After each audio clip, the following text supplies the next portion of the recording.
My grandmother leant back in her chair and sucked away contentedly at her foul black cigar.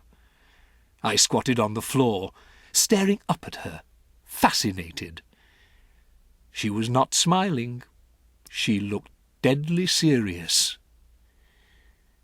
"Are there other things?" I asked her. "Of course there are other things," my grandmother said. "You don't seem to understand that witches are not actually women at all. They look like women, they talk like women, and they are able to act like women.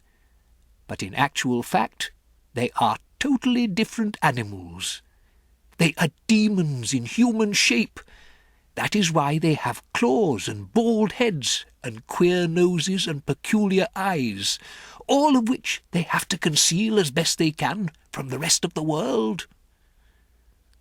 "What else is different about them, Grandmamma?" "The feet," she said. "Witches never have toes."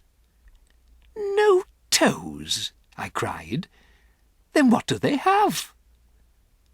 "They just have feet," my grandmother said. "The feet have square ends with no toes on them at all." "Does that make it difficult to walk?" I asked. "Not at all," my grandmother said, "but it does give them a problem with their shoes. All ladies like to wear small, rather pointed shoes, but a witch, whose feet are very wide and square at the ends, has the most awful job squeezing her feet into those neat little pointed shoes." "Why doesn't she wear wide, comfy shoes with square ends?" I asked. "She dare not," my grandmother said. "Just as she hides her baldness with a wig, she must also hide her ugly witch's feet by squeezing them into pretty shoes." "Isn't that terribly uncomfortable?" I said. "Extremely uncomfortable," my grandmother said, "but she has to put up with it." "If she's wearing ordinary shoes, it won't help me to recognize her, will it, Grandmamma?" "I'm afraid it won't," my grandmother said. "You might possibly see her limping very slightly, but only if you were watching closely." "Are those the only differences, then, Grandmamma?"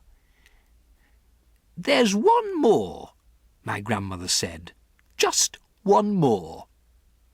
"What is it, Grandmamma?" "Their spit is blue." "Blue!" I cried. "Not blue. Their spit can't be blue." "Blue as a bilberry," she said. "You don't mean it, Grandmamma. Nobody can have blue spit." "Witches can," she said.